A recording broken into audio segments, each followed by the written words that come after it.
what's up, people? This is WWE Breakdowns, and I'm Mr. Filthy, and this is Ryan, and we are about to break down February 14th, 2026 Smackdown edition. Smackdown. This one wasn't too bad. Definitely better than usual. No, for the in between, which we'll definitely get to in a minute. What was But yeah, it was we had Tiffany Stratton kicking off SmackDown, I believe. right. Yes. So she was talking about the chamber match that she qualified for last week, and that she's not hoping to win it, but she's expecting to win it.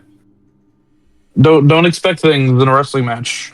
I feel like she's probably gonna win. I feel like they're gearing up to put her over again. But losing the title to Jade Cargill just to win it back again. Yeah, because Jade Cargill was a major flop, and then it's just like they did with Lyra when Maxine and Lyra, I think too, where they did the fucking back and forth booking for like 6 months. Yeah, I don't see. I feel like they give titles to people and then like go on the way to backtrack it. Like, if you're gonna have Natty turn on her, why not have Maxine retain so that Natalia has a reason? Yeah, I Like, feel like they dropped the ball, like having her lose. That's why I keep saying I feel like Natty should have attacked her after she won, not before. yeah, like doesn't Natty want to be champion?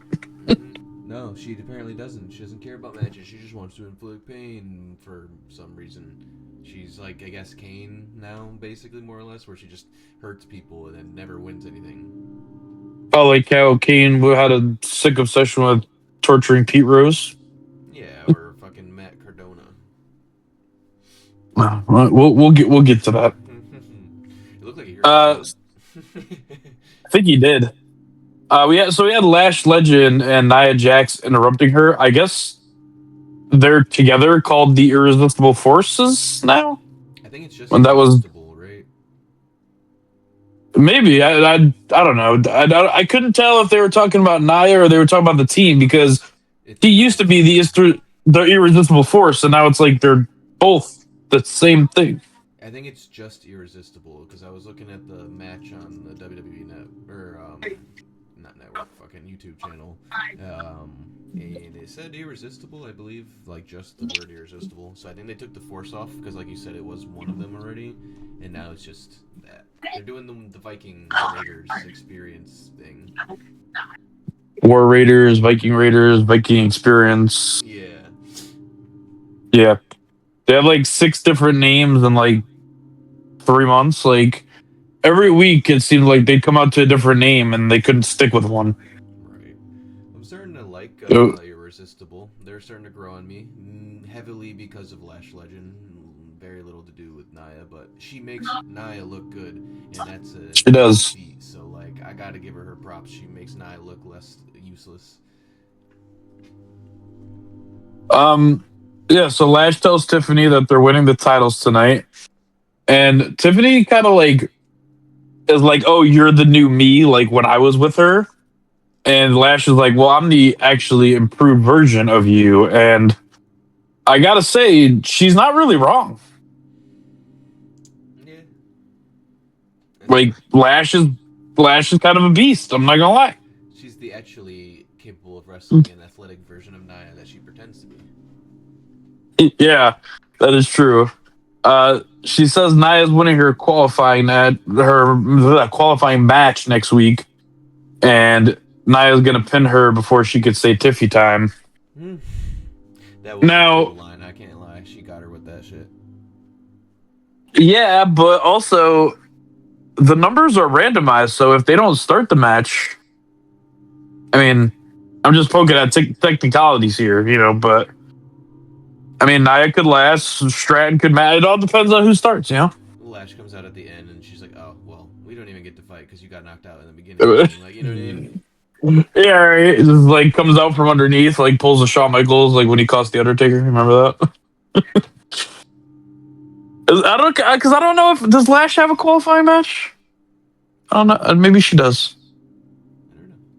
They might just be putting her in like they do with people sometimes. They're just like, yeah, everyone else qualifies, and then this guy right here, he's in. Oh yeah, we're gonna put you in that qualifying match, but we're not gonna announce it. We're just gonna say that you won it because things happen. Yeah. So Lash and Anaya were about to attack Tiffany, and then Rhea Ripley's music hits. So they're doing what they're doing with Rio, with what they're doing with the Usos. It's getting stale, but I guess I'm the only one. Like, everyone seems to fucking love them, and I don't know why. I think it's just because they love Rio and they love Rhea, and so they're like, No, I just don't care. I just want no, to see them. I agree. I was kind of hoping tonight that Irresistible was gonna win. I like the team. I like the team, There's no but them, there's nothing that yeah, matters with them. them with the titles is stale because like they're always focused on winning the Royal Rumble or winning the Chamber, and it's like, but you guys are tag team champions. Right. Two solos If you're good, competitors being a tag team is always boring. what'd you say? Two solo competitors being a tag team is always boring. It's like when they had John Cena win the tag titles with Ray or something like that, and then they had him win it with this other solos guy, and then this other solos guy, and they only last for like a fucking week usually. Yeah, because it's fucking boring after a week. Yeah, because John Cena always became tag team. He's been tag champion 4 times, and every single time that he's won it has been with someone that he's been rivaling with. I think one time he won it with Batista, one was with Randy, one was with Shawn Michaels, one was with so somebody else. I forget who, but yeah, I get what you're saying because if you guys are going to be focused on, I need to be women's world champion, well, now that puts a wedge in your team because the other person also wants that. It's like, how can you have the tag team and coexist as champions if you're both just like, no, I want the world title. I don't care about this. Right, and they're kind of doing It the doesn't. thing they're doing with Liv and Charlotte, but without the conflict part, so it's not even at least a little entertaining. Yeah, Lexi and Charlotte are. Or yeah, Lex, not keep calling them. Too many else. Yeah, I mean they look the same kind of. Yeah, but they're. I mean, I loved Lexi and Charlotte when they first started as a team, and it's just like they lost the titles, and it just feels weird now because they're kind of doing the same thing, like you said, but they're still like supporting each other as friends, but still like going towards that. But I don't know. They don't know And this is they're just trying to this is big names there. exactly, and this what Rhea said is directly reflects on what we're talking about. Rhea insinuates that her EO is going to walk out the winner of the Chamber, but says that they need to beat their asses first for thinking that one of them is going to do it. It's like, of course they think that's what it's all about. Like, you can't. So you like they said, we're gonna work together and eliminate everybody until it's just us two. What about when it's just you two? If it gets down to that, then what? Right. I don't know. Because then you guys have to fight, and you guys are tag champions, and like I said, it doesn't work. Pretty much. So the tag team title match starts, and Irresistible like pretty much dominates the whole first part of the match. Yeah, they did. Yeah, I mean, they kept Io in there, and they just decimated her. Rhea got tagged in, and the match ended in a.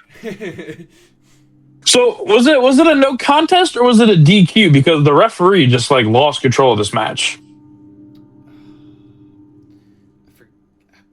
I want to say it was a count out, maybe, because wasn't both the legal women outside the ring just fighting each other? Yeah, Rhea was just bashing her head on the announcer table. There There was no, there was no. I mean, maybe it was a double count out. Either way, titles don't change hands on things like this.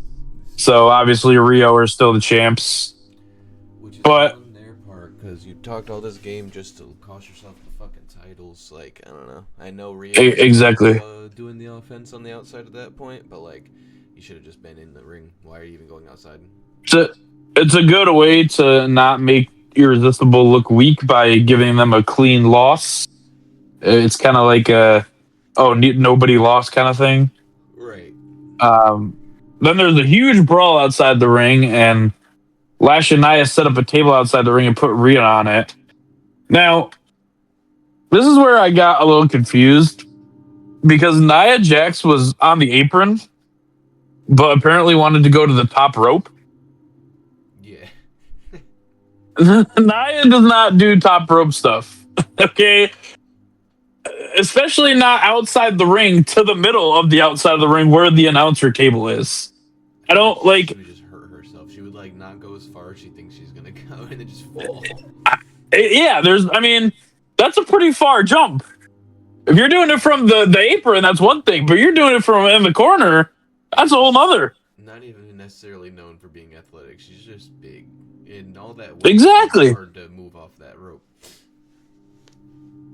Like, she kind of kept looking backwards as she's like climbing the thing and like kept stopping, and I'm like, so I don't know what's going on here. Like, I was very confused. But then doesn't Rio go and spear her through the fucking middle of the rope with a suicide dive into the table that she set up outside? Yep, Rhea gets off the table and she basically puts herself through the table as well, spearing her that through was it. sketchy. Yep. She almost missed it completely and hit her head on the side of the table. She almost did. It was a bad spot. And then was it Ripley? Rio is because she was trying to push her with her body weight. Nia should have jumped back. I think she thought that she was gonna send her with her physical body, but I'm like, you forget that this woman's like 100 pounds, maybe. Yeah, which means she's giving up like 200 pounds to you, Nia. Like, come on. She's like a 4 foot tall Japanese woman. That's not happening. And then on the other side, we have Rhea Ripley spearing Lash Legend through the barricade into the Timekeepers area, which, I mean, that's always fun to see. I mean, at this point, we know the barricade is going to break, but it's still just fun to watch. Right. And all four women just are completely just laid out after that. And honestly, the match was fine, and the brawl afterwards just made it that much better. Honestly, I feel like the brawl made the match a lot better. Definitely. Even though it kind of wasn't part of the match, but it still was because they were out there. So yeah, that was probably the highlight. Was that the only women's match we had? No, we had the tag team match. We'll talk about that after. Had 3 matches. Yeah, there was 2. Yeah. Then we have Cody doing a little backstage interview saying he's 2 matches away from the dream and you can't bet against him. Cody, sir, we watched WrestleMania 39 and 40. Pretty sure you were in the main event of those. I get it's always a dream, but I mean, you kind of realized it's kind of a viewpoint. Yeah, I think he's part of the reason why his gimmick feels stale. For like, people were blaming the booking for Cody being stale. I'm like, no, his booking's been pretty solid. He's been looking like a great champ. It's just when he where does he go now? We had the celebration period of him doing the storyline finish. Then we had his reign, and now it's like you either give up the title or you go heel, I feel like, or you do something, but they can't. They gotta, like, him saying again, oh, I'm finishing the story a second time, basically, is what it sounded like. Yeah, like, dude, you had a whole video game and everything centered around this. The story's over. Yeah. I'm sorry, like, every story has the end. This is the happily ever after part of the story that you usually don't read about. Yep. This is the part where it's like, okay, this just happens every year now, so there's no reason to write another book on it because it's just the same story. Yeah, maybe people were right that Cody should have gone heel with John Cena, and he could have stayed face the whole time, got the championship, had a face run, and then Cody maybe like gets it back, and then Cody has a heel run for a little while. Everybody's expecting Randy to turn heel for some reason. I've been thinking that I forgot who else. Oh, I won't talk about that until later. But there's another person that's 100% brewing for a fucking heel turn. Well, in my opinion, it doesn't really make sense for Randy to turn heel unless Cody has the belt, because if he's going to turn heel, then he's not going to be able to fight Drew McIntyre. I think it makes sense for him to go Because heel because he's lost so many times that he's just gonna fucking snap and start killing people, basically. definitely possible. Definitely He's would be especially fun to with the see. whole "can't win the big one" Randy comment from Trick Williams. I think he's gonna beat the fuck out of Trick Williams now. That would be awesome. I would pay money to watch that in person. We see Apollo Cruz again backstage with Matt Cardona. Apparently, these guys are fucking best friends now. He's looking great. They He's say looking they huge but lean. they say they're former U.S. champs and tell Hayes that they want a shot. And Hayes tells them that the Open Challenge is open every Friday, but tonight it's closed because he already picked his opponent. That's not an open challenge, Carmelo Hayes. Don't know if anyone told you. That's not how that thing works.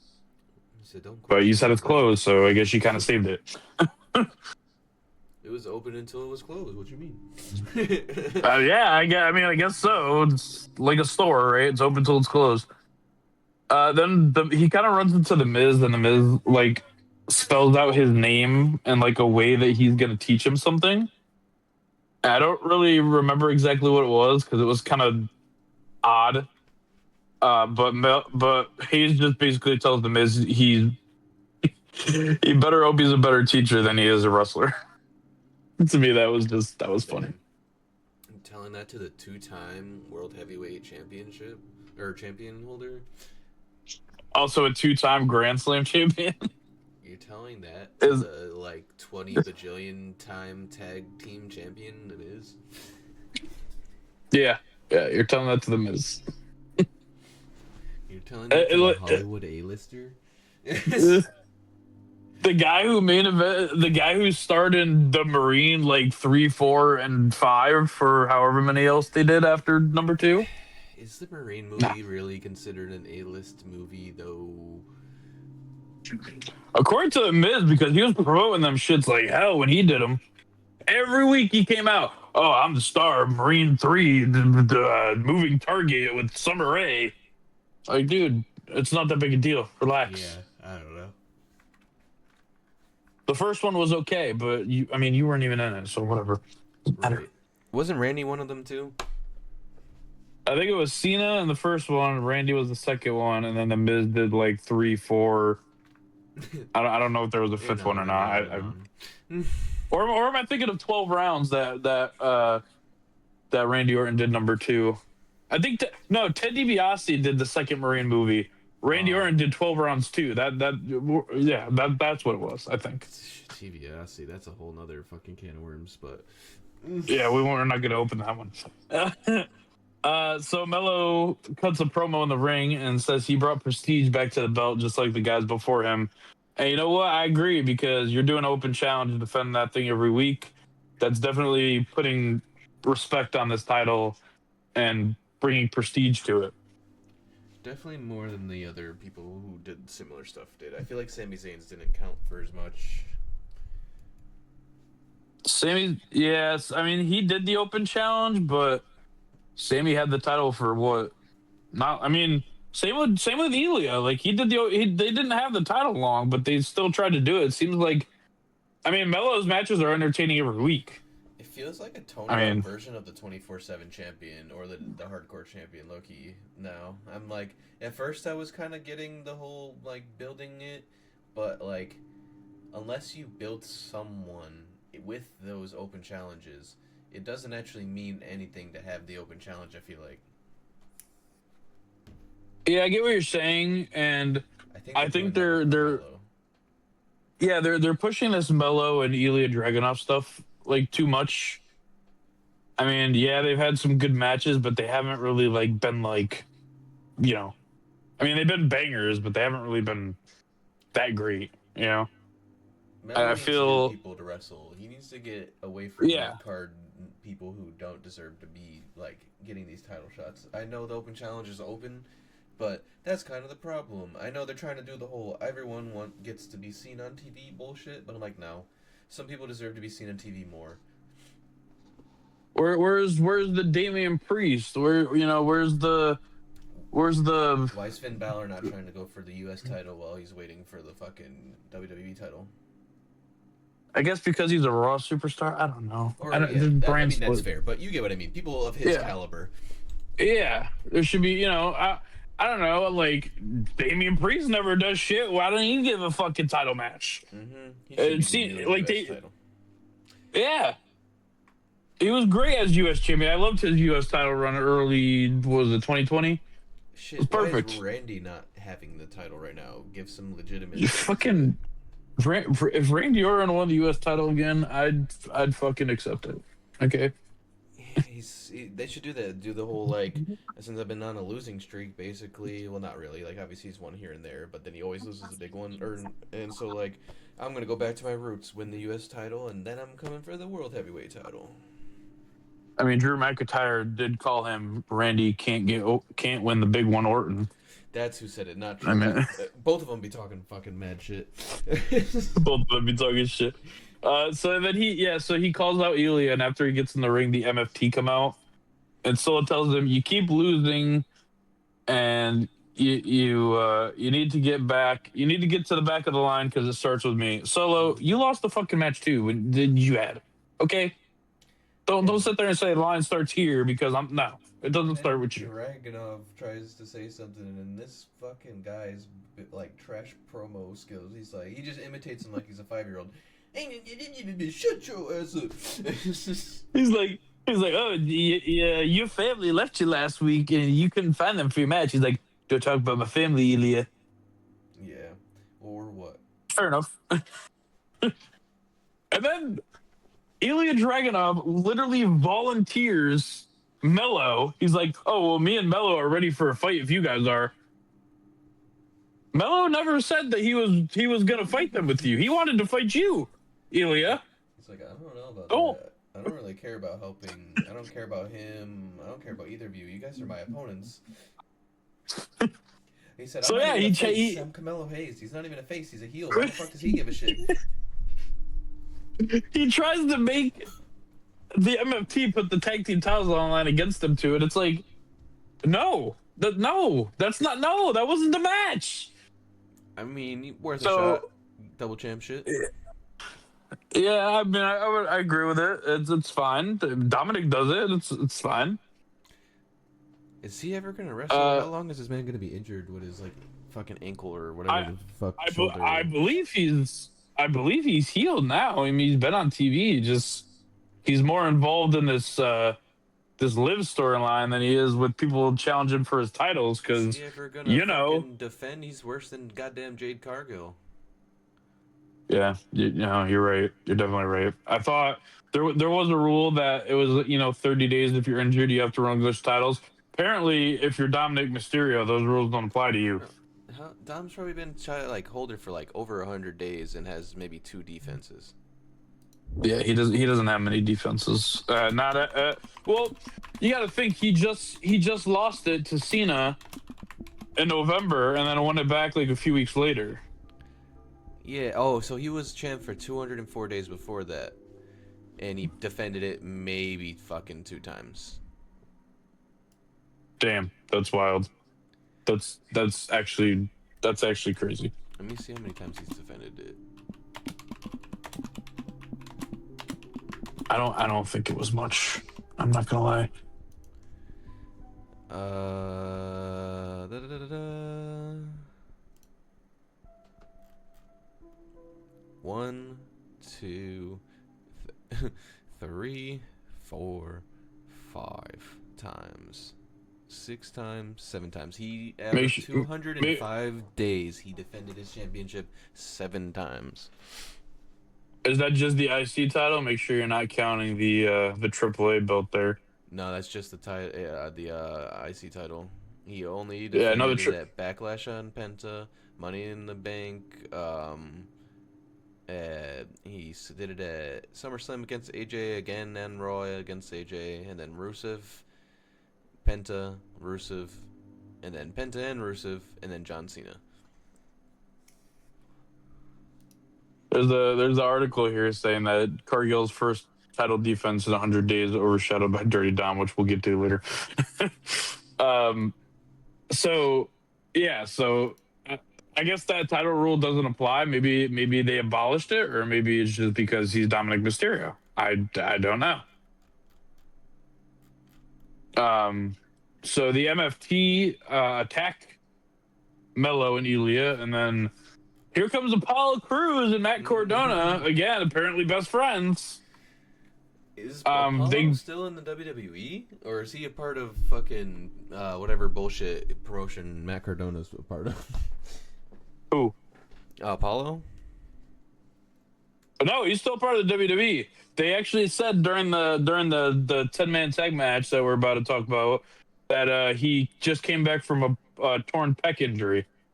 Is that why he's looking so much smaller now? Yeah, that's why. Because you can't work out with the, Mm-hmm. And I think he probably took off the sauce a bit. I think he's leaning down, probably realized for his health that it's not so good to be like a fucking 250-pound midget. You can't wrestle forever, is it? Then Shinsuke Nakamura comes out to help, and Nick Aldis comes out and says, "Hey, stop all this fighting, and you guys are gonna have a 10-man tag match right here in Dallas, because apparently Dallas likes big things because everything's bigger in Texas." I am liking that they're making Nick Aldis a part of the show more. They need to do the same thing that they do with Pierce. They need to just shove him in our face. I love manager shit. I know a lot of people don't agree, but I love GM shit when it's done right. Like Vicky Guerrero, perfect GM, made you hate her. Teddy Long made you love him. Teddy Long was just like every week when he came out, you knew that there was about to be some banger matches, and you knew that the Undertaker was going to be on the show. You just knew. So the match was fine. I'm biased because I love multiple man tag matches because there's a lot of talent, a lot of people flying around. There wasn't any really crazy big spots besides the end when what was it? Solo hit the spike after he got pushed off the top rope on who was it? On Ilya? No, was it Ilya? No, it was Hayes. It was Mella. So then Tama Tonga hits the running cutthroat where he like chops him in the throat and pins him. I think fought one of the tag teams basically by himself for like 20 minutes in that match. Yeah, he was fighting Solo and like I think Tama Tonga like the entire time. And also they never have explained this to us. I know that the Wyatt Six weren't doing it, but I'm excited to see if the MFT is going to do the freeboard rule like the New Day did. Where it's like anybody in the group, because they always announce them as World Tag Team Champions, the MFT. But as for the Wyatt Six, it was always Loomis and Gacy. They never threw like Rowan or Howdy in there. It was always just them two. But that would be good to see because there's a lot of like just thinking about it. If you're including Solo too, there's so many different combinations that team would be unstoppable. And we're getting all these factions with like 6 people or whatever. It would just make sense if we're gonna keep building large factions for no reason that we do the Freebird rule where anyone in the faction is just gonna grab the title. Like it made sense not to do it with Evolution because Triple H was always like, "Oh, I'm the world heavyweight title guy," and Randy Orton was like, "Oh, I'm the Legend Killer mid card title guy" at the time. So it made sense there.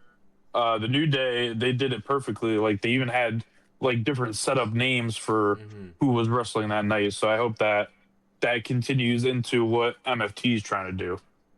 I feel like they should just be automatic. If you have more than 2 people and you own a tag team championship, you just swap it out. Yeah, you can put whoever you want. as long as they're part of your faction. That's it. Inserts The Rock into MFT. Tag team champion. Right?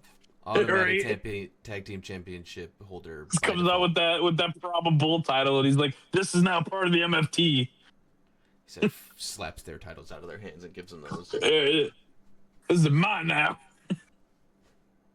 Solo then holds up the lantern after the match because the Wyatt Six still never got that back. And then the screen goes dark because that's what happens when you play with lights. And they appear like up on the balcony behind the crowd. And they just kind of like, it's just kind of like a warning, like, hey, we want our shit back. Right.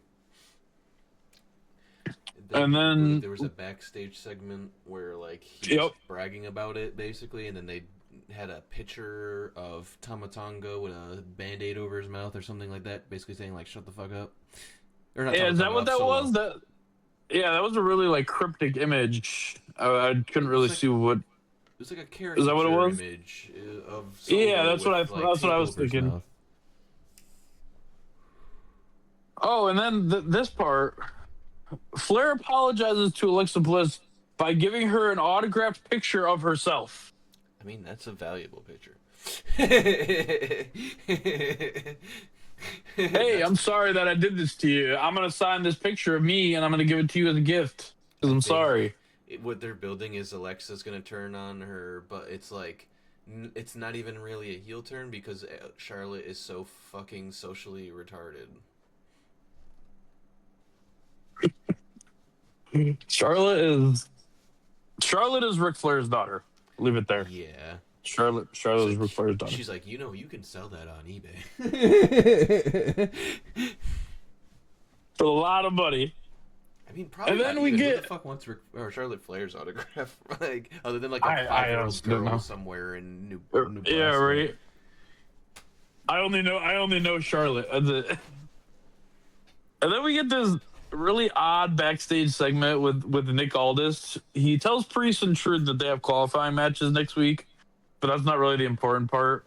The important part is when Kit Wilson walks in and reads Nick a poem, and the poem is just so damn bad that I don't even want to repeat it because it wasn't even it didn't rhyme. It was so bad. No, it rhymed. He did some Dr. Seuss ass poem. And then R-Truth did a little bit of a raunchier poem where he tells Kit Wilson that he has a camel toe. That was pretty funny. Are blue, roses are red, something something something. I see a camel toe. He says something about, "Oh, are you sure you have balls? Because I see a camel toe," or something like that. It was pretty funny. Then Kit yells "toxic" at them and walks away because that's what Kit Wilson does. And Obafemi and him have a little backstage interaction, didn't they? Yeah, I believe this was after the qualifying match sometime. Yeah. Then we have Bliss who comes out with Flair, who does bring the picture like she asked her to. So I don't know if Charlotte's going to give that picture away to somebody or if Bliss did take it. I don't know. But it is Bliss Zelina because she's just Zelina, not Zelina Vega anymore. Because I don't know why. And Julia, they have a triple threat qualifying match. Yeah, I mean, she's literally just coming out trying to look sexy. That's the whole thing. Which, I mean, if we're men, we're not going to complain about it, I guess. But it's just that she is disproportionate. You could tell that everything on her is fake as shit. Yeah, that's the unfortunate part. Was there any big spots in this match? Speaking of fake as shit, Charlotte's now that you brought up how Charlotte removed her boobs a while back, I was like, she actually looks better now. They fit her body with the tiny boobs. Like, they're still fake, I'm sure, because like she just got a smaller implant, it looks like. But like, those look so much better for your body, Charlotte. You went out and got some double D's on a fucking A-frame. Yes. Preach. Tits. Not every woman needs fat tits. They're great. Then they're always welcome. They're never a problem. But if you got tiny titties, don't just jump to double Z's or something. Like that's like If you that's got like if Liv you got Morgan A's, getting double G's. if you got A's, you want to make a jump like that. Maybe C, What she's got now, like she's got like a C cup or something. I'd say like yeah, it's fine. Anyway, uh, Bliss does end up winning the match by pinning Zelina off the Sister Abigail DDT because that was God the only forbid they really make good you part. I'm gonna be honest. yeah. God forbid they make the women's U.S. champion look weak because we can't do that. And then we see Tiffany Stratton backstage, who's this segment really didn't make any sense, but I guess we have to talk about it because it happened. Mm-hmm. They basically say her and Jordan Grace basically say they want to fight each other at WrestleMania. And then Chelsea Green runs into Stratton with her wheelchair and wants an apology for, I guess, breaking her ankle. See, this is why I respect Chelsea more than Dom, because even though she's literally got a foot injury, she's still showing up on TV well injured more than Dom did. I was watching a clip and I'm still trying to deduce when this happened because at the end of the match, when Chelsea Green was going for the unprettier, she was still walking and everything just fine. Hmm. I'd have to rewatch So I'm it, trying but to, maybe she's just badass yeah, as fuck. I don't know, maybe. I mean, I don't know. I mean, it must be an actual injury because there was reports all on it and everything. But Maybe. No, I'm saying she's just a badass. She's that Triple H torn fucking quads and shit. Big oh old god, man, ass. that quad looked bad. I mean, finishing the match when you have any type of injury, kudos. Well, especially with that. When you have a leg problem and you're finishing a match, And he made it that's look like he just wasn't even hurt for the most part, so that was the craziest part. yeah. He's still got the table spot, still got the sledgehammer spot. I Mm-hmm. mean, it was granted a little bit slower, but still finished it. And then Stratton basically just pokes fun at her and walks away. I mean, she didn't really say anything like really worthy of noting. She just kind of made fun of her and just kind of What was a happens bitch. later, it all just means nothing at the end. Yeah, yeah, nothing happened. There was nothing. Yeah. Um, Sammy tells Ray Phoenix to teach Trick a lesson, and then Sammy says what Phoenix said to him last week really meant a lot to him. This segment is fine, but there's some backstory I'm missing. Like, It's more just like they're we're both indie dudes, I guess. So like, they're like, yeah, you make us look good if you can do stuff. Because then I'm like, I'm an indie dude and you're an indie dude, and indie dudes can do anything, and rainbows and unicorns and farts. that's fine, but give me some backstory. I didn't like Sammy's been here for a very long time now, and Ray Phoenix just kind of waltzed in here from I guess AEW, and there was no connection whatsoever anywhere.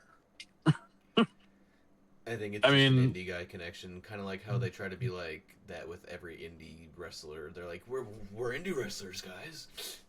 oh, like Sammy and Kevin. Mm-hmm. Oh, these guys have to be friends because they're indie wrestlers. Well, they're different. They actually did wrestle a lot in the indies together. Well, I'm sorry, but you can't watch the indies on TV, and we live in a state where the indies don't come. I can't. This is fair. Sorry. No, indies matter or something. It's not It's like sure. it's not like trying to pretend like minor league baseball is important or something. No, absolutely not. AAA is so important in baseball. I love watching 5-year-olds hit T wiffle ball bats. Yay, important. Uh, Trick Williams grabs the mic and says no one wants to hear Sammy's sob story. And see, at least somebody said it. I'm not gonna lie. Yeah, it's kind of Because, like I getting said, tired of seeing this man mope around every fucking week. and that's literally what he talked about. He said you come out here every week and you don't brush your hair. You wear the same damn flannel shirt, and you're just sad and you're just mopey. And he literally said you have to fight Jacob Fatu and Sami Zayn tonight, or and Cody Rhodes, and those two are going to eat you alive if you're just moping around. Literally just Fair. fucking like the neighborhood homeless man that stays on fucking Smackdown. At least like Mick Foley looked like he washed his hair. Yeah, Sammy literally looks like he just kind of like ties it up, and then during the match he just lets it down. He looks like he must be so gross to wrestle. Yeah. I feel like he smells. I feel like he smells like a fucking old tortilla chip. You ever had someone who had like braids or dreads and you got close to them and they didn't really clean them well enough and you could smell them from a Yeah. distance? People that we went to high school with. Yeah. They literally smell like burnt tortilla chips. Like, and that's the thing. That's how you know you're not taking care of your braids because I'm not supposed to be able to smell them. That's true. That is very accurate. Uh, oh yeah. So Trick and Ray Phoenix was the match. If obviously, and then Trick Williams wins. It was a very long match. It was kind of fun, kind of competitive. Not really though. It was kind of just Trick Williams kind of just beating up this guy who's not a jobber, but kind of acted like one in this match. He got his ass whooped that whole match and only had a little bit of like offense at the end. And they commented on this too. And like I think it's supposed to be like a reference to Sami. Like this is basically what I would do to you, Sami, if I had the chance. Like you're a bitch and he's a bitch, and you're both bitches, and you're my bitch. It's really sad to see that happen to somebody the caliber of Ray Phoenix because he was so good when he first joined, and now they're just like burying him.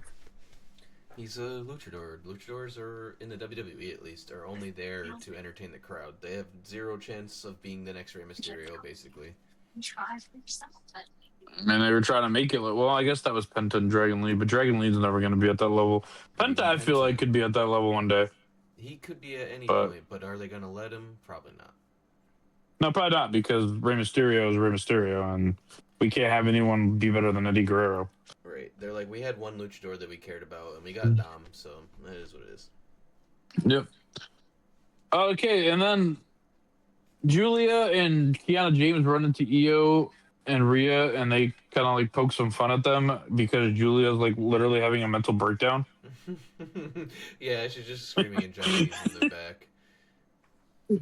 And I think Io at one point kind of like alludes to like, "Oh, I'm gonna take like your U.S. title," and she literally just screams incoherently some more. It's Japanese. We need to start introducing subtitles if we're gonna have so many foreign fucking competitors. Yeah, there's a lot of people like take the tag team match that we had earlier for example. There was only one man in that match that was like American heritage. Well, no, one white man that was full American heritage, uh which was Matt Cardona. Everybody else, the Samoans are the MFT. I don't Ilya even care Dragunov is about from that. like Russia or something.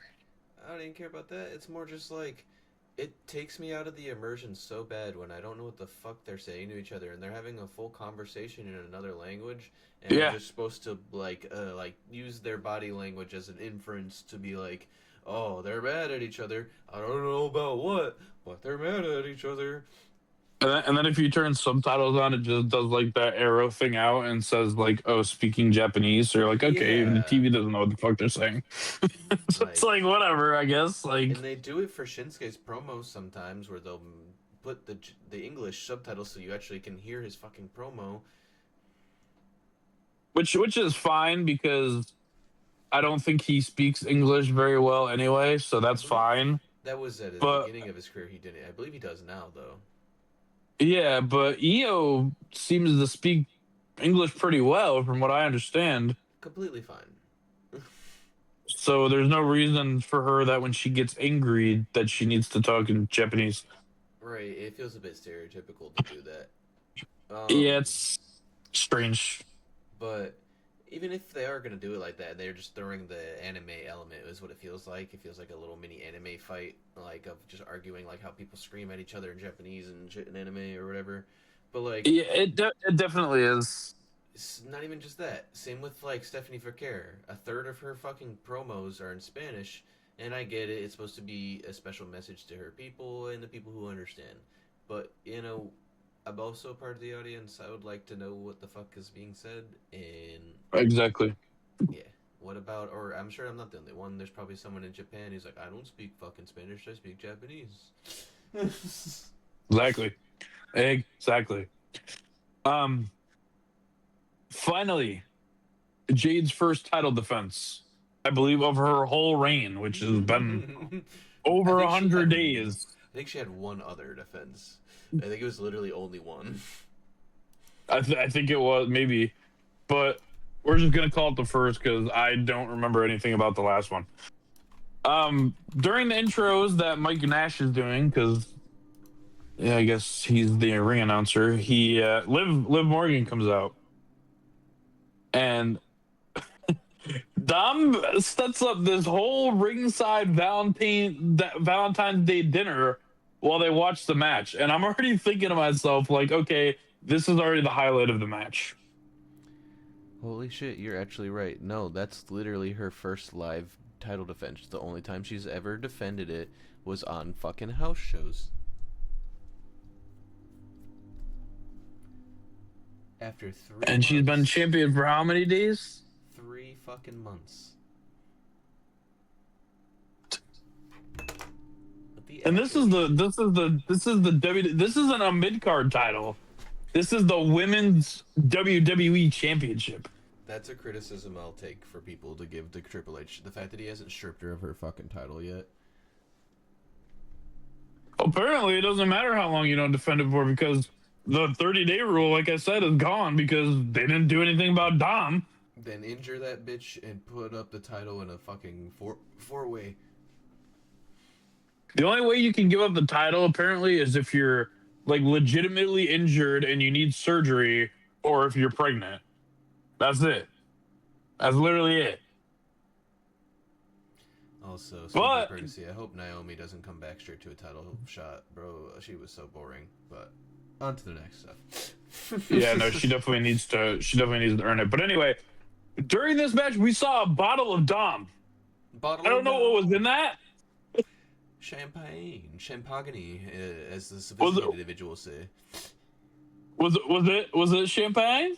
Because if it was, I want a bottle with Dom's face on it. I'm gonna say it. I'm pretty sure they just glued a picture of him onto a fucking champagne bottle. Hey, we don't want to pay for the logo. Dom, get some glue. We're gonna put your face on the bottle. Oh, we're gonna spray paint it black too because we don't want anyone to know. Speaking of all that, what it is. She came out right as Jade Cargill was being introduced, right in the middle of, and your champion Jade, and then fucking music hits, and Dom and her come out with, I believe, Raquel as well behind them, and Roxanne. No, actually, Roxanne wasn't there. Just and what was funny was that Dom only ordered 2 chairs for this Valentine's Day dinner. Raquel had nowhere to sit. She was third wheeling. At least bring Roxanne out so that it's like at least a double date or something. She was just there like, hey guys, love, I wish I had that. And if you didn't know, the food that they had were chicken nuggies. Yes, heart-shaped chicken nuggies. She didn't know. What did the guy call them? Nugers? Chicken Nugers? Yeah. Nugers, Wade Barrett, yeah. They were Very French fancy. Nugers. Very fancy.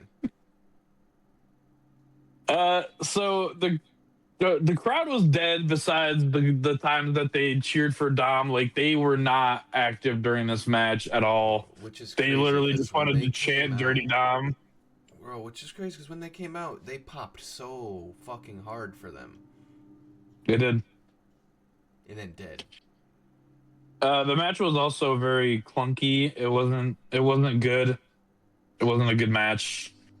Which is They're Which praying sucks for Elimination because Chamber to happen faster and WrestleMania to happen faster because they want to give it to Liv so bad. They're like, get this fucking title off of this bitch. She's ruining the title.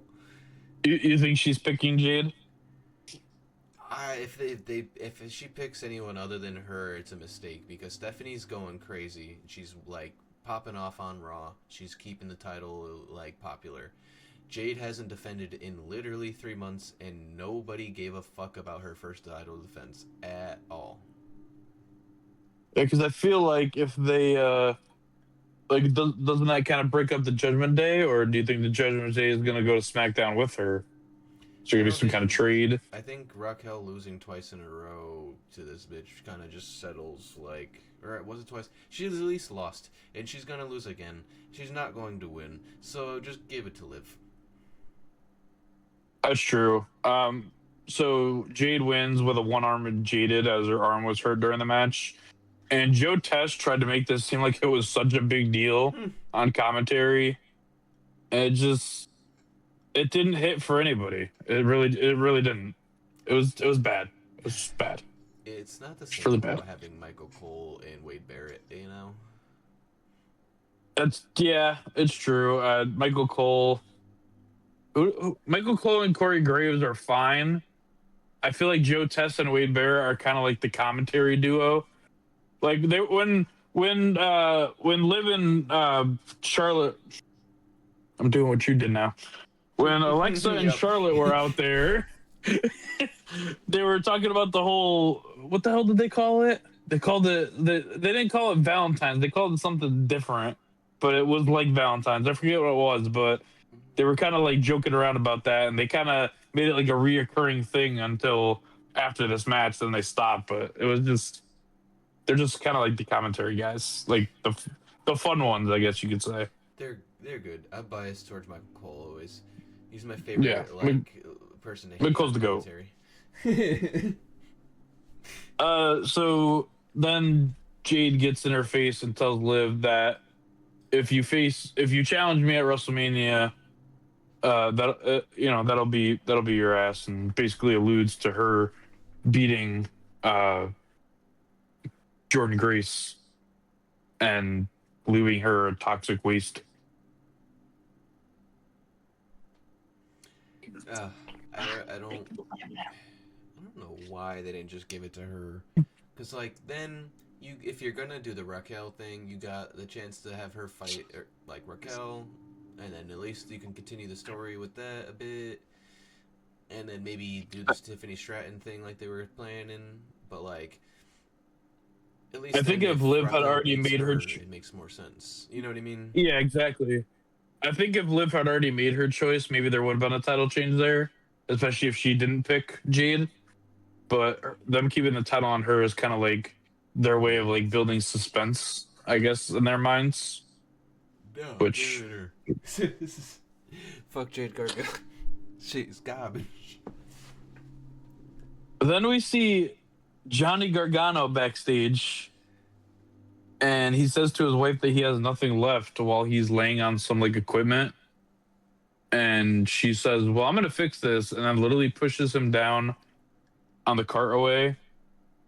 And I saw what you guys have been saying on social media about Tommaso Ciampa apparently losing the TNT title only after having it for 10 days.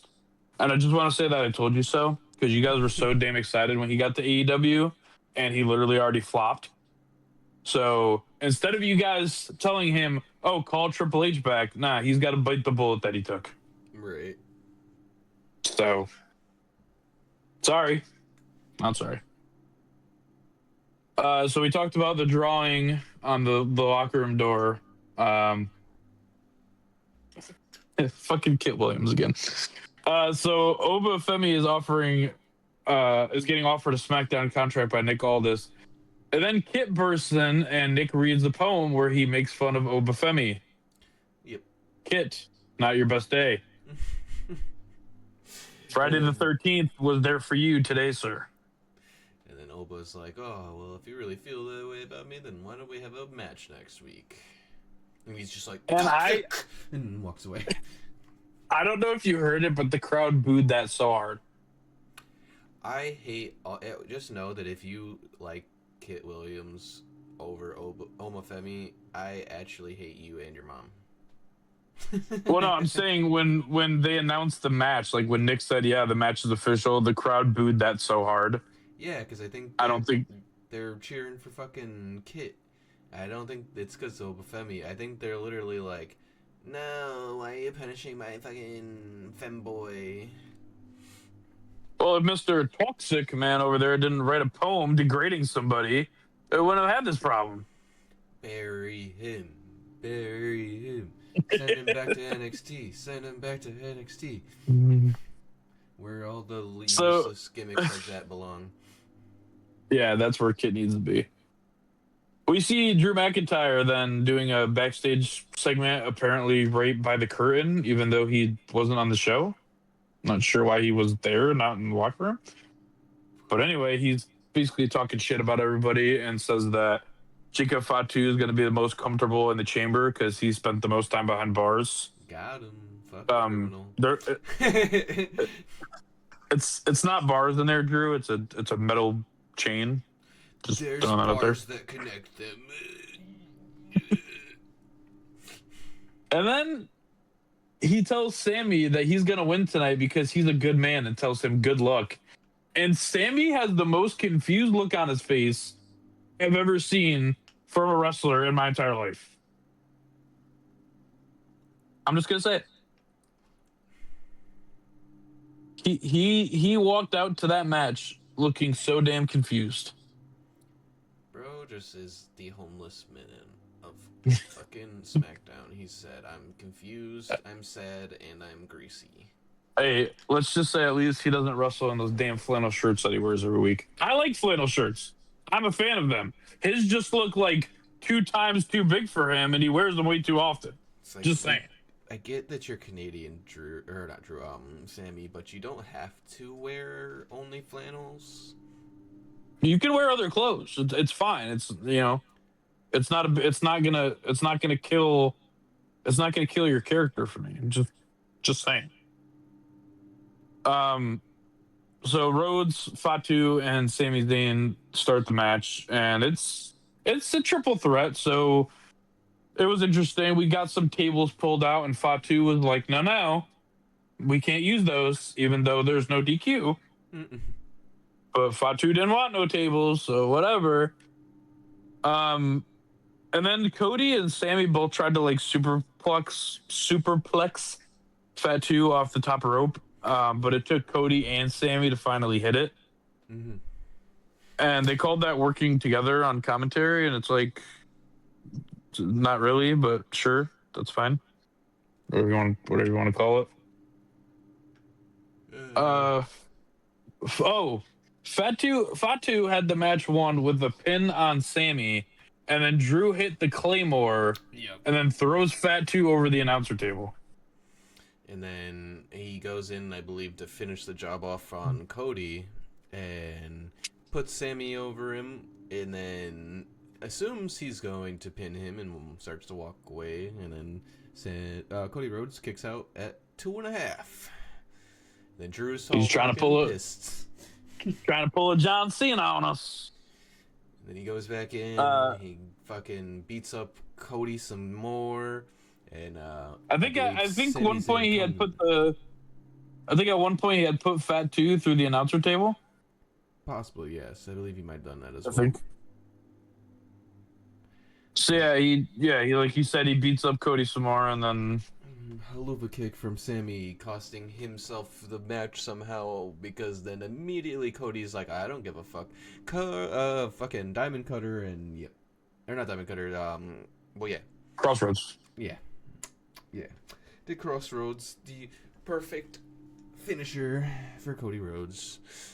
I'm just saying, Drew McIntyre is a pretty big dude. And if Drew McIntyre was punching me while I was in the ring, I don't think I'm getting up after a haluva kick to hit the Crossroads. I think I'm going to sell some punches. Nah, I eat that shit. I'm Cody Rhodes. Apparently not Cody fucking Rhodes. I'm fucking John motherfucking Cody Cena Rhodes. So yeah, like you said, Cody hits Crossroads. 1, 2, 3. Cody's going to the chamber, joins Randy Orton, or sorry, Randy can never win the big one, Orton, as Drew McIntyre said, and LA Knight, who Drew McIntyre basically said is pointless. He better fucking win. Either LA or Randy better fucking win this shit, but they're gonna give it to Cody. We already know. And that's why the Elimination Chamber is gonna be boring as fuck. I hate to say it. It's gonna be great match wise, but the outcome's pretty much guaranteed, and I don't give a fuck. But why are they so big on Cody Rhodes? Because he's Triple H's boyfriend's best friend.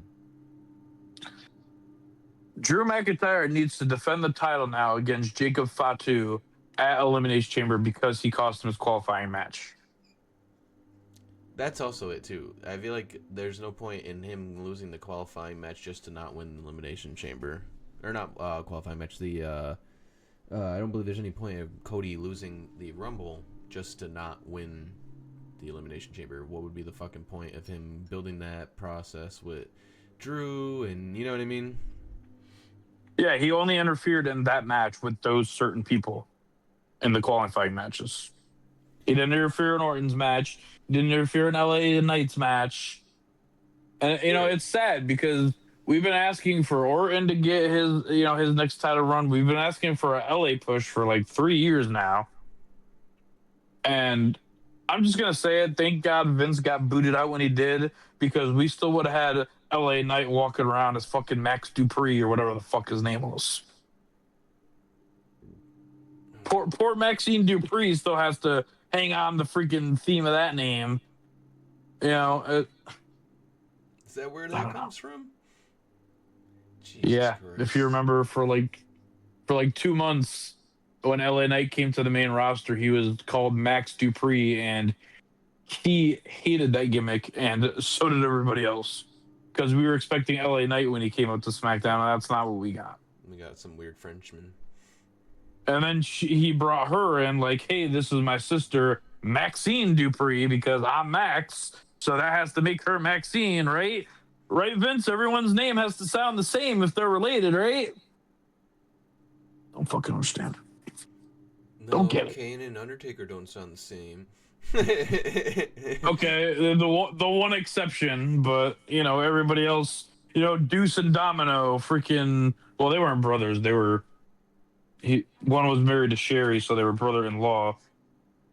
But also Vince watched Grease like 20 years too late, so whatever. We won't talk about Deuce and Domino, even though they were okay. Mm-hmm. Yeah. And the APA was a funny thing because the Acolytes actually came from the Undertaker's faction, but they never called them the Acolytes Protection Agency, or they were just the APA. Right.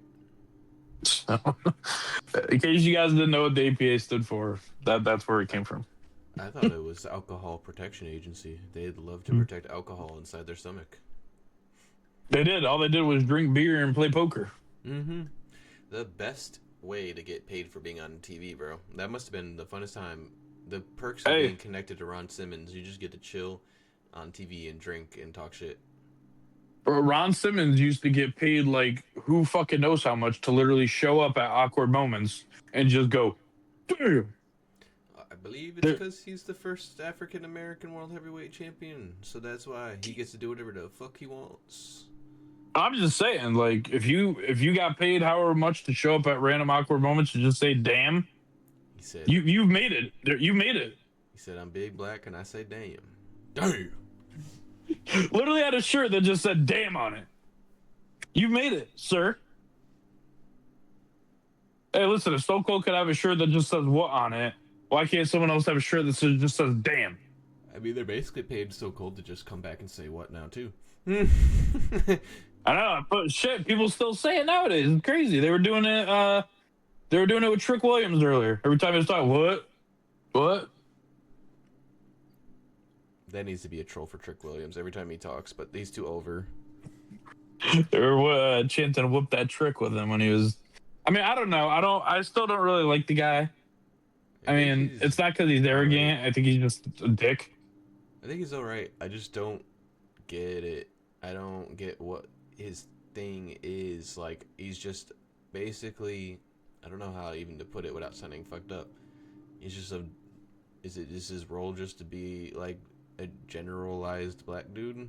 Like, is it just being a black dude? There's no actual character behind it. It's just like basically no different than being like Snoop Dogg essentially, where you're just Snoop He's Dogg. gonna come out in his fur coat and his what does he call his shoes again? His lemon pepper steppers.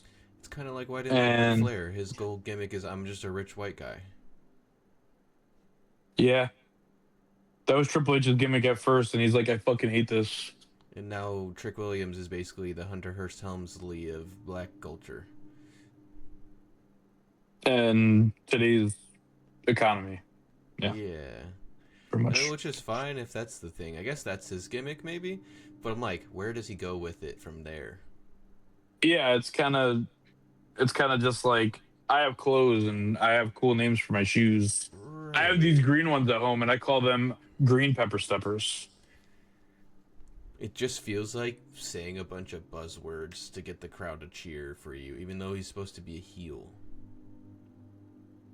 Yeah, they're not treating him like a heel at all. But I did want to ask, what would you rate the show out of 10? Uh, Probably like a 7.5, maybe an 8. It wasn't terrible. And the only bad part probably was the women's title match, and I feel like that's more Jade Cargill's fault. Yeah, the match just kind of felt weird too, like the random like kick to the leg by Jordan Grace, and like there wasn't even really any botches. The match just felt really just like There's only one that was kind of bad. disorganized. It was like she was trying to put her over for some type of slam, and then they both just kind of ended up on the ground. I think it was, or something like that. Yeah. Well, like I said, it's not that there was many botches like in the match itself. It's just like the match just felt like I don't know. It just felt like it wasn't organized. Like it felt like Well, it felt it like how it felt like should have yeah, felt. It felt like there was no point because there wasn't. There was no build up. I mean, well, there was a small build up, but like, there's no reason to care about the build up because Jade Cargill isn't a real champion. that's true. I mean, I don't know if you watch WWE in real or not, but they're always like giving instructions and stuff and what to do, and it feels like this match had no creative direction, and whoever wrote it was lazy, and nobody wanted to direct it because it was just shit match, and nobody was giving instructions to the referee to give to the wrestlers. That's how it felt. That's another thing. I feel like the wrestlers have lost all ability to improvise. I agree with Stone Cold on that. Yeah, they don't because they're just like, hey, this is what we're told to do, and it's like, yeah, but I've watched all the episodes of Unreal. You guys have room to work, and your ideas are put in there, but you guys just decide not to do it They're like drones, and then because it's also people like like Jay Cargill are there for the money. a lot of them are drones. Then a lot of them feel. I feel like they're afraid to do what they did back in the day with Stone Cold and ad lib in matches because of how strict the like formatting of every match is now. Yeah, but Cody and Drew did that. They literally pitched the title change the day of the show to Triple H, Well, and he that's not agreed what I with it. mean. I'm talking about literally doing it in the middle of your match, just doing your own shit, like how, like, for example, Kurt Angle just threw Shane McMahon through the glass, even though Vince specifically told him not to do that shit. Yep. And Or like, if you listen to Cody's pod, he was talking to the Undertaker about the Royal Rumble where he literally just went up and just punched him in the back, like mm-hmm. almost as hard as he could. And the Undertaker turned around and he was like, "Oh crap!" And the Undertaker was like, "Yeah, kick me in the leg." So he kicks him in the leg and he's like, "All right, now drop kick me." And the Undertaker took a bump for him, and he was like, "Wow, like this is crazy. Mm-hmm. This guy took a bump for me, young Cody Rhodes." Yeah, everything's so scripted now. It kind of takes away some of that, like, rawness of the shows. I feel like. Mm. Yeah, I mean, I guess I don't know. I It's mean, just seeing how good to. everything works, I guess. It's good for them to have that ability. Is more what I mean. You don't need to do it every match or every show even, but like to have the ability to work just on the fly. Like, I don't feel like the same amount of wrestlers have that skill now. Like obviously the OGs like Randy's got it still, Finn's got it, type shit. But like the newer people, like I don't think Trick could go off script and like make the match look normal.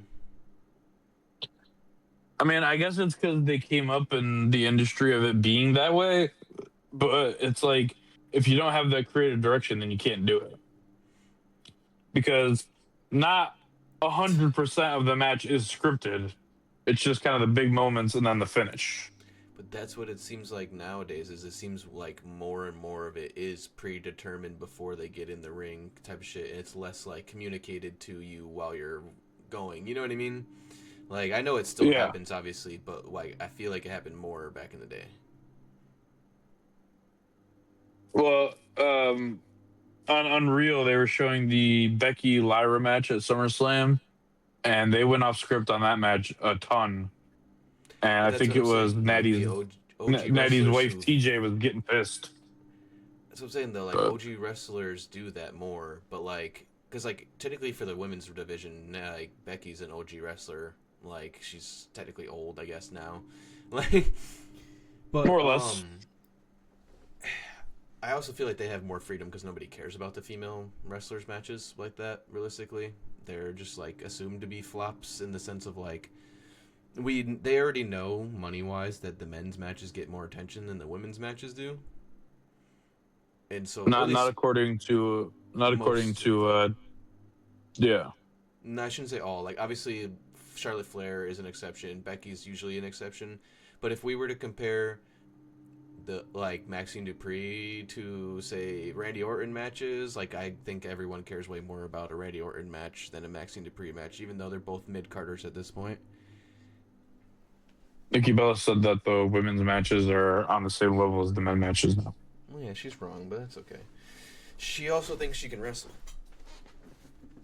Yeah, that is true. She's just there for eye candy. Let's just be honest about I that. think a lot more of the matches are on if par, if not better, even sometimes. But like, nah, you can look at the amount of botches in the main events of female wrestling matches in the past few years. Like, it is terrible. Almost every single main event in the past few years for like a major fucking females wrestling match seems to be just riddled with botches. We can blame Ronda Rousey for a lot of that. I'm just gonna say it.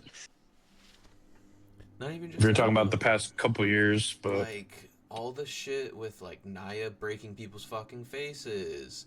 Um, who else not was yelling it? about her hole after hitting the apron. Right. Um, there's just a lot of unnecessary injuries in the women's matches right now, and like you could say there's a lot of Yeah, unnecessary injuries in the men's too, but it's usually because of something they did to themselves, not something that happened to them from someone else. true. And then there's just the lot of the women that don't even just compete every week anymore. Right, and then like, maybe that's part of it why their matches don't come off as nice because they don't actually wrestle as much. If they're not featured enough, they can't show what they can do enough. Like, So, that's how it is. who was it that was kind of like mid, like um, fuck, what was her name? It doesn't matter. But yeah, nah, I don't know. They're evolving. They're catching But up. yeah, either way, they've come a long way from Trish versus Lita main eventing Raw back in 1999. Right. They've had their own pay per view twice now, and both of them have been decent, pretty good. And they're definitely earning their spot on the card, even if they're only getting 2 to 3 matches a night. But the storyline with Liv's kind of cool, which is like because I really don't know what direction she's going with who she's choosing for Mania, and I feel like that's what they're trying to do, and they're doing a very good job of it because she's showing up at both shows, not showing interest in one more than another, and it's definitely keeping you on your toes. Like, well, who's she gonna choose? Like, who when the women's elimination chamber match is said and done, who do they fight? Because Liv still hasn't made a choice. This is true. We kind of knew from day one that Roman Reigns was going to go for CM Punk because, we've already seen the Drew McIntyre Roman Reigns saga, and we've seen how that unfolds, whether his family's there or not. And that would just kind of be the same story again. So, that makes sense. Man, Roman Reigns winning the Rumbles and stories for another time. We'll get into that more probably on Monday if Roman Reigns even shows up, because I don't think he's gonna fucking be there. He's not. He's gonna show up at Elimination Chamber and then that's it. Because it seems like, because it seems now that we're getting the Finn Balor CM Punk story, and that's where we're going until we get to Elimination Chamber, which is the last day of this month, I believe. So. And that's it. If we even see him at the Elimination Chamber, we might see him like interfere or something. Like, is he in it? He's not gonna be in it, right? He's not. No, he's not in a match at Elimination Chamber at all. Yeah. You know what cracks me up too? Yeah. When in 2016 when Triple H won the Royal Rumble match, sure, he didn't wrestle on like Raw or SmackDown when he had the title because he was Triple H. But he still wrestled at the two main pay-per-views before we got to WrestleMania, which was Elimination Chamber and Fastlane, or Roadblock, whatever the hell it was, which you can't say about Roman Reigns. That's become a new weird rule. Like, it used to be if you're a champ, you at least have to defend almost every single main pay-per-view, pretty much. And Triple H literally did that in 2016 while he was COO. Not even a full-time wrestler still did that. But we can't get that from Dominic Mysterio or Jade Cargill or anybody, really. Feels like they're grooming us for part-time champions, and I don't want that. I don't care. Like, that's so fucking stupid. I hated it when Brock did it, and I'm gonna hate it when they give it to Roman Reigns at WrestleMania, because I know that they're going to, and I don't want it. I hope they swerve everybody and they fuck over the fans and get them angry.